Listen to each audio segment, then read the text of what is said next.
Cover-ups are the cornerstone of Donald Trump's administration. Whether it be the Epstein files, his crypto crimes, or literal bruises on his hands, Donald Trump is always trying to cover up. But if you're going to do that successfully, you need good liars around you. Donald Trump doesn't have that. Shameless liars, maybe, but they're not good at it. Especially the person whose job it is to lie on behalf of Donald Trump, Karoline Leavitt, who just exposed his biggest cover-up yet in a post that has completely backfired. Yes, Karoline Leavitt has once again screwed over her boss, exposing his health scandal, and she did it online. We're going to get into it all, but before we do, if I could quickly ask you to leave a like on this video, and if you haven't already and you enjoy our channel, to hit that subscribe button because it goes a long way in supporting our work. Now, before we can get into how Karoline Leavitt exposed the problems with Trump's physical health, I want to start with his cognitive decline, which was on full display and a story that no one talked nearly enough about. Trump, 79, invents fake governor in embarrassing senior moment.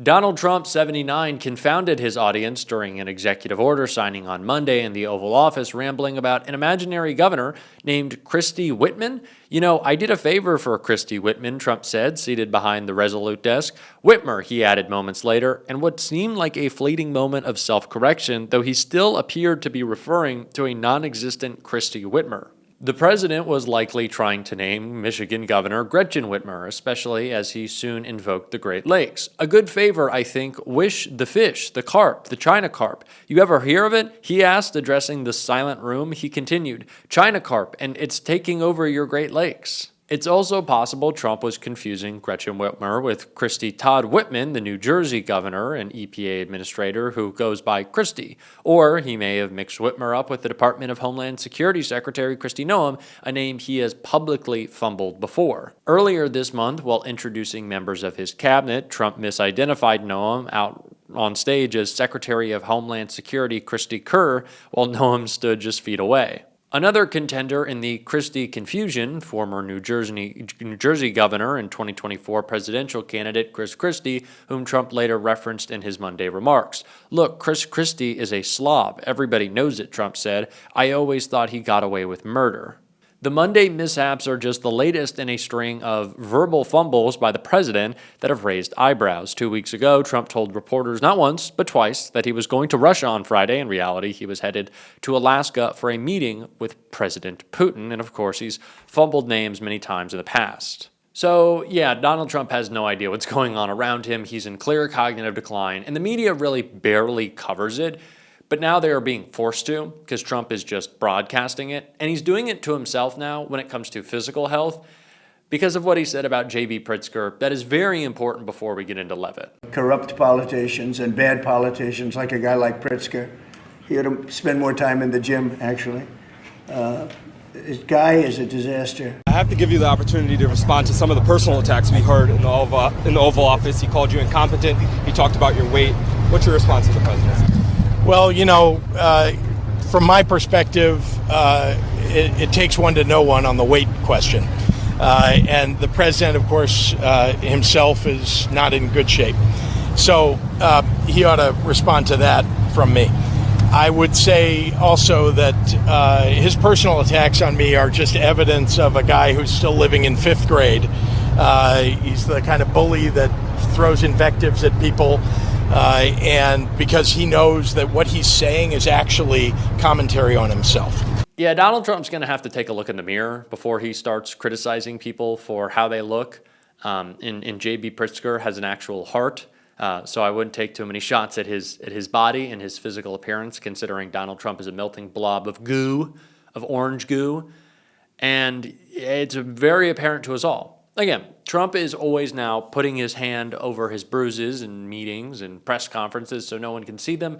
But Karoline Leavitt clearly didn't think about that when making a birthday post for herself. Trump's bruised hand pops up to wish Lips Leavitt a happy birthday. Donald Trump's team chose to post a birthday message for White House Press Secretary Karoline Leavitt with a photo showing off the president's bruised hand heavily caked in makeup. The Team Trump Twitter account shared a gushing tribute to the amazing Leavitt, who Trump once praised for having lips that move like she's a machine gun. As you can see right here, Trump has a bruise on his hand covered up with makeup. The photo celebrating her 28th birthday Sunday shows Trump walking alongside Leavitt, his right hand smeared with thick makeup to conceal a large bruise. Concerns have been mounting over the 79-year-old president's health as he repeatedly has been spotted trying to disguise bruises with poorly matched makeup. Trump even took the additional step of using his left hand to cover his right while speaking to the press in the Oval Office on Friday to shield the concerning patch of makeup. Leavitt said Trump keeps getting bruises on his hand as he meets more Americans and shakes their hands on a daily basis, more so than any other president in history. His commitment is unwavering, and he proves that every single day, Leavitt told the Daily Beast. Yeah, you're not really going to be able to spin this one, Karoline, after exposing that your boss is deteriorating before our eyes. And if you're a doctor and you want to share more information on maybe the state of this deterioration, that would make us all feel better. I'm not going to be specific in what I'm saying or alluding to, but maybe drop some thoughts in the comments below. They can't hide this, though, and it's just embarrassing. This is an administration that claims it's the most transparent in history, which is obvious bullshit, but what they really are is the most responsive. Now, I like to say this every time that I can. Responding to questions is not the same as answering them. Karoline Leavitt, Donald Trump, his stooges that appear on Fox 24/7, yeah, they throw a lot of slop out there. They say a lot of nonsense. Those aren't answers to questions. That's not transparency. A caked up makeup hand is not transparency. And it's also not transparency to hide the Epstein files, which you know we're going to keep talking about on this show, and we're going to make sure that you're getting the most up-to-date information, and that comes from Robert Garcia right here. Among the specific documents the committee is requesting include, quote, all entries contained within the reported leather-bound book compiled by Ms. Ghislaine Maxwell for Mr. Jeffrey Epstein's 50th birthday. This is the birthday book that, according to the Wall Street Journal, includes a body letter from Donald Trump to Jeffrey Epstein with a drawing of a naked woman and a message that concludes, "Happy birthday, and may every day be another wonderful secret." Donald Trump has denied that such a letter exists, but now Congress will get to see exactly what is in that birthday book after Democratic Congressman Ro Khanna vowed to pursue that subpoena on this program last month. It is a revelation to me that he said that that birthday book is with private lawyers in the Epstein estate. We subpoenaed the Epstein files, but that's a hard thing to do, to get the Department of Justice to cooperate in releasing those files. What's not hard to do is to subpoena private attorneys in a private estate and to get compliance. So I'm actually going to invite Bradley Edwards to meet with the House Oversight Committee, and I think we can easily move forward on this subpoena of that birthday book, and which could really advance this case. Joining us now is Democratic Congressman Robert Garcia of California. He's the top-ranking Democrat on the House Oversight Committee. Congressman, good to see you. Thank you for being with us. No matter what you think about the whole Epstein thing, the compounding of what appear to be lies is becoming quite interesting. We got the audio and the transcripts of the very strange conversation that was had by the Deputy Attorney General, Todd Blanche, who is Donald Trump's lawyer, and Ghislaine Maxwell. And this issue of this birthday book came up. Can I just play for you a little about what they said about the birthday book and get your take on the other side? Do you remember asking President Trump to submit a letter for that? I do not. And do you remember, would you have been the one to do that, or would somebody else have done that? I did ask some people. I don't remember Mr. Trump. I don't remember who I did ask, but Epstein also asked people himself directly. Okay. So it could have happened that way, if it happened at all. Unsatisfying, to say the least. Your take on that? I mean, first, both Donald Trump and Ghislaine Maxwell are enormous liars, clearly.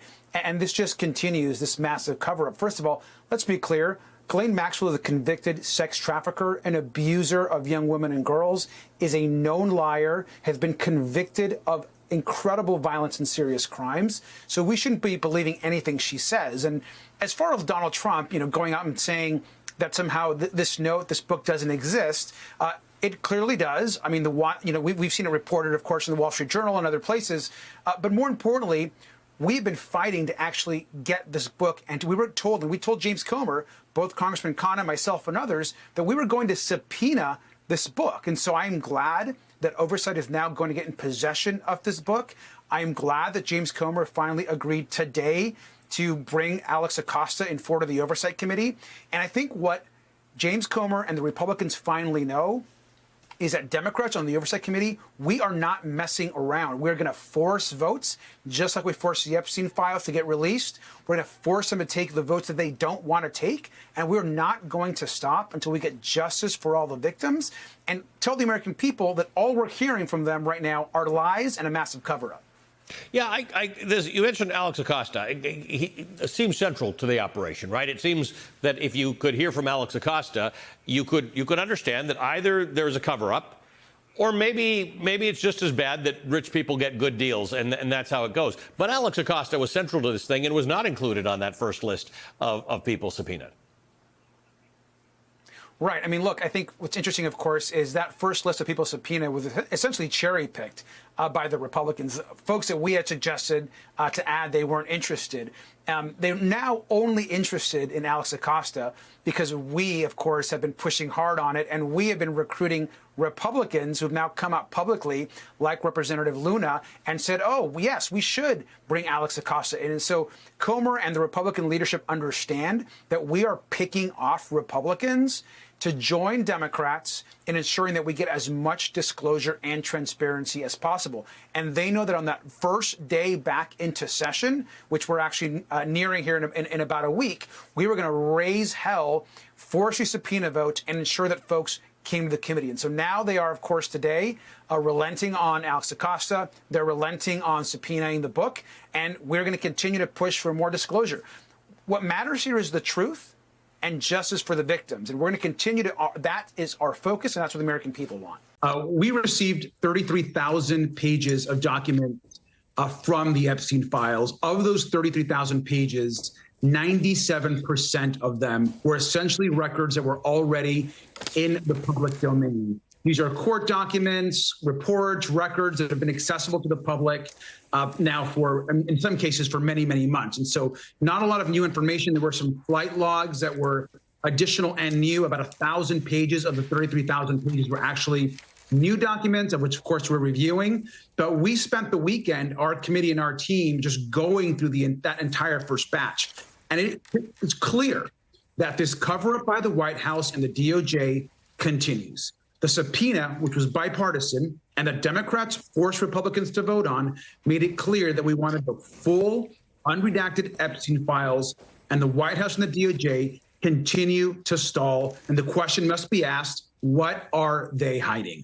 I promise you, we will not be letting up on this, that we will continue to talk about the Epstein files every single day as it drives Donald Trump crazy. And if you want to support that, as always, you can hit that subscribe button, leave a like on this video, and if you stuck around to the end, drop a blue heart in the comments. And until next time, I'll see you soon.